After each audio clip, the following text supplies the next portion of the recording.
आपके जो मन में सवाल चल रहे हैं उन्हीं का निवारण किया जा रहा है। अब निवारण के लिए तो टाइम तो लगेगा ही, एक एक सवाल का जो जवाब है उसको देने के लिए और उसके निवारण करने के लिए समय लगेगा। तो ज़रूरी नहीं है आप कोई सवाल पूछें, ज़रूरी नहीं है कि अपने मुंह से या फ़ोन करके आप कोई सवाल पूछें मुझसे। वो आपके मन में जो चल रहा है उसको पता कर लिया जाता है और उसी का निवारण किया जाता है। तो यहाँ पे वो कोई ज़रूरी नहीं है कि आप फ़ोन करें, आप कोई मैसेज भेजें या पर्सनल मिलें। वैसे आप मिल सकते हैं लेकिन कोई ख़ास ज़रूरी भी नहीं है।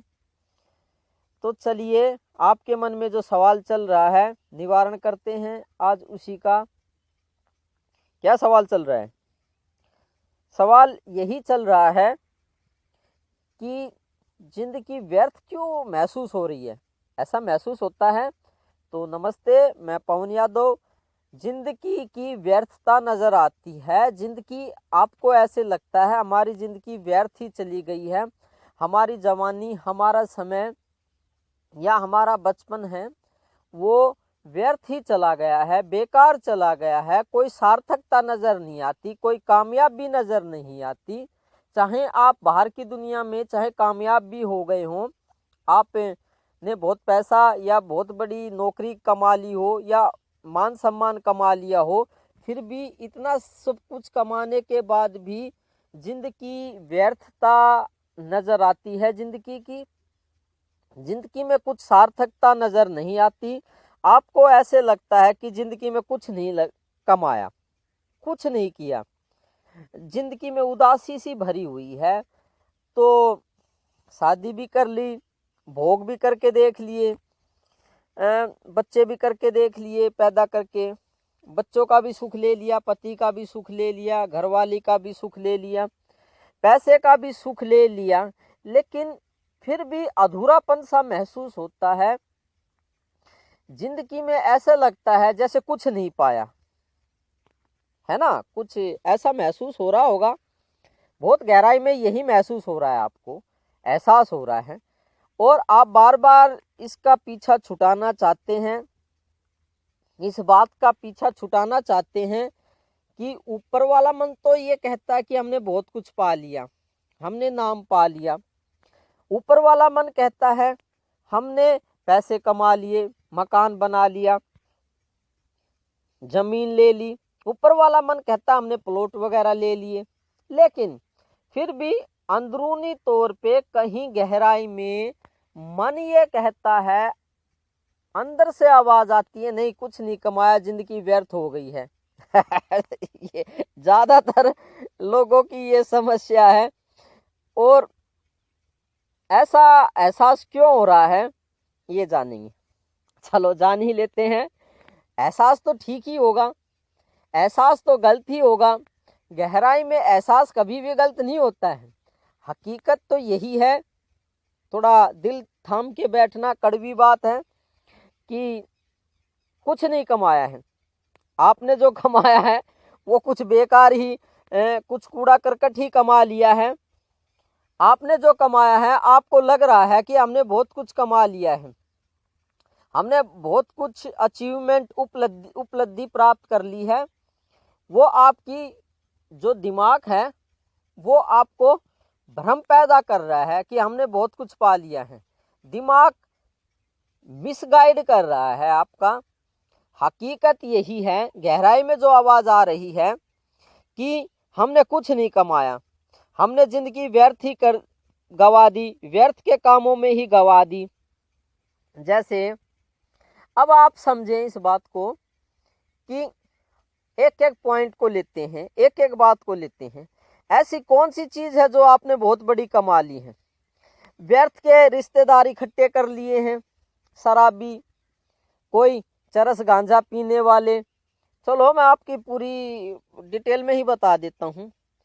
और क्या वे रिश्तेदार कोई ब्रह्म ऋषि हैं, या क्या वो बहुत बड़े विद्वान हैं? क्या उनके पास कोई महानता है या उनके पास कोई महान शक्ति है, नहीं।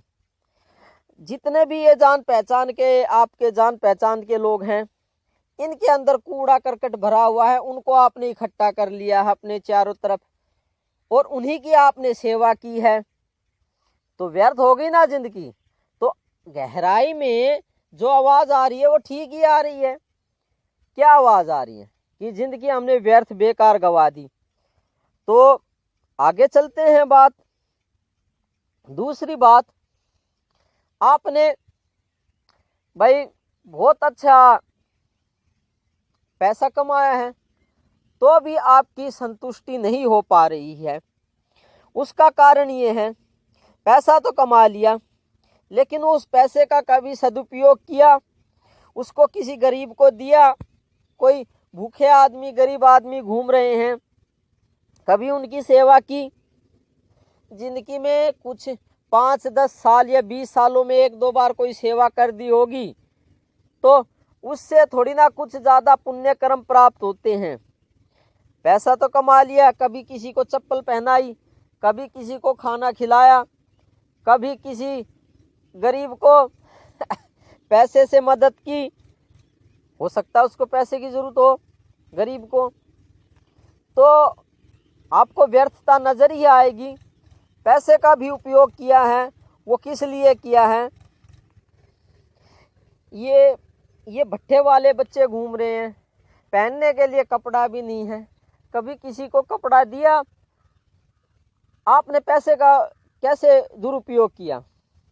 बच्चों के लिए बड़ा फ़ोन खरीद दिया, बच्चों के लिए अच्छे कपड़े, पहले से ही बच्चों के पास कपड़े रखे हुए हैं बहुत अच्छे, और बच्चों के पास और ज़्यादा कपड़े खरीद दिए। बच्चों की फरमाइश में बच्चों के आपके पास पहले से ही सुविधा ज़्यादा है, काफ़ी अच्छी सुविधा है। आप ये भट्ठे वाले बच्चे घूम रहे हैं और अपने बच्चों को देखो, काफ़ी अच्छी सुविधा है उनके पास, आपके बच्चों के पास और सुविधा दिए जा रहे हैं, उनको बहुत ज़्यादा सुविधा दिए जा रहे हैं।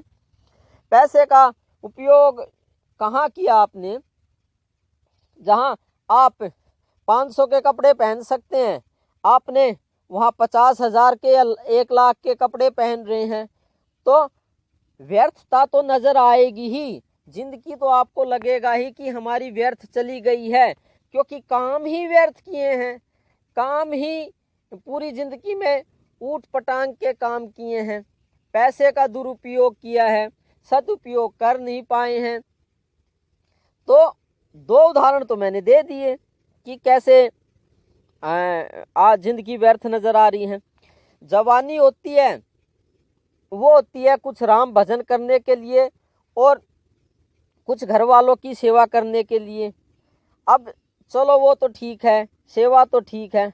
अब जवानी में क्या किया है? बस शादी कर ली है और भोग किया है, पति या पत्नी के साथ में पूरी जिंदगी भोग किया है, राम भजन तो किए नहीं है। दिन रात, सुबह होते ही भोग, रात को भोग, दोपहर को भोग, तो भोग संभोग भी कह सकते हैं इसे।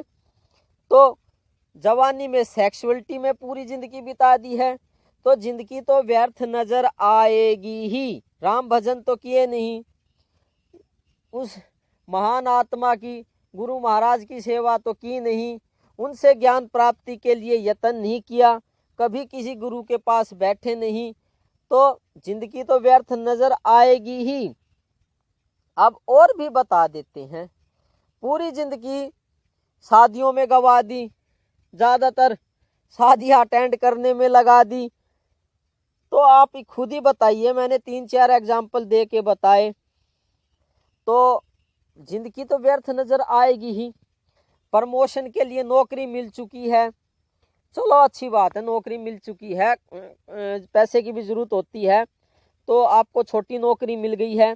कुछ लोग अपना पद बढ़ाने के लिए, प्रमोशन के लिए छोटी पोस्ट पे हैं, अभी हमें बड़ी पोस्ट पे जाना है, तो बड़ी पोस्ट पे जाने के लिए आर्मी में है, आज मुझे कैप्टन बनना है, आज मुझे जनरल बनना है, टीजीटी भाई हैं तो आज पीजीटी बनना है, लेक्चरर बनना है, अभी हम छोटे मास्टर हैं, अब बड़े मास्टर बनना है। तो पैसा तो ज़रूरी है, 200 400 500 कमाओ, लेकिन हद से ज़्यादा व्यर्थता में इंक्लूड रहना ही हमें ये एहसास दिलाता है कि ज़िंदगी व्यर्थ चली गई है।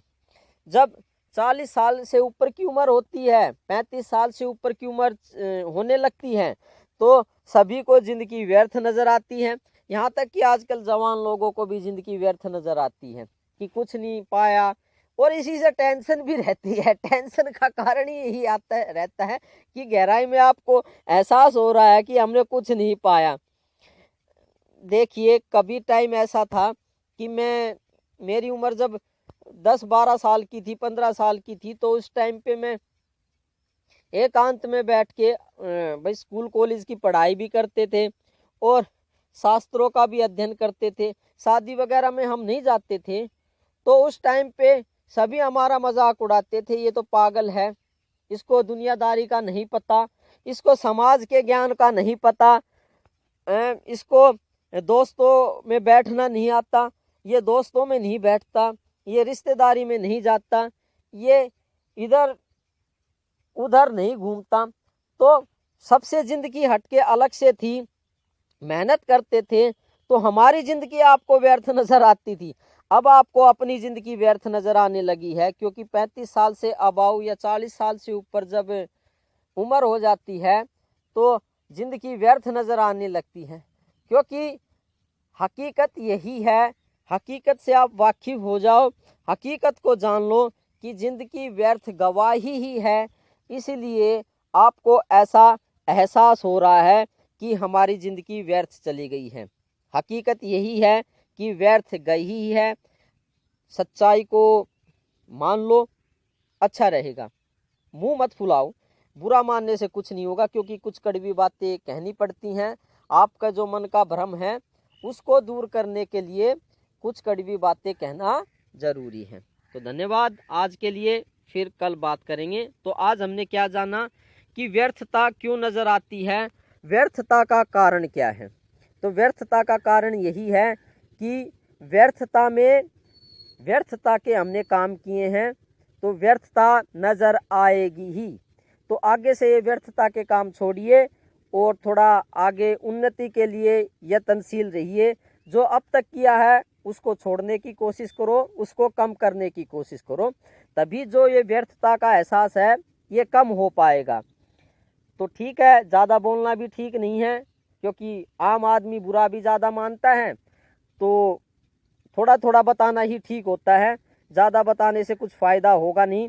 धीरे धीरे मन की शुद्धि करिए और इस व्यर्थता के कामों को थोड़ा कम कर दीजिए और कुछ सार्थक कामों में अपनी ज़िंदगी को लगाइए, समय को लगाइए, तब जो आपको ये व्यर्थता है ये नज़र आनी कम हो जाएगी।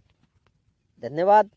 काफ़ी अच्छे इंसान हैं मेरे लिए, तो खासकर अपने लिए तो आप अच्छे इंसान हैं नहीं, तो मेरे लिए अच्छे हैं, तो मैं आपको धन्यवाद कहना चाहूँगा। तो धन्यवाद आपकी अच्छाई के लिए।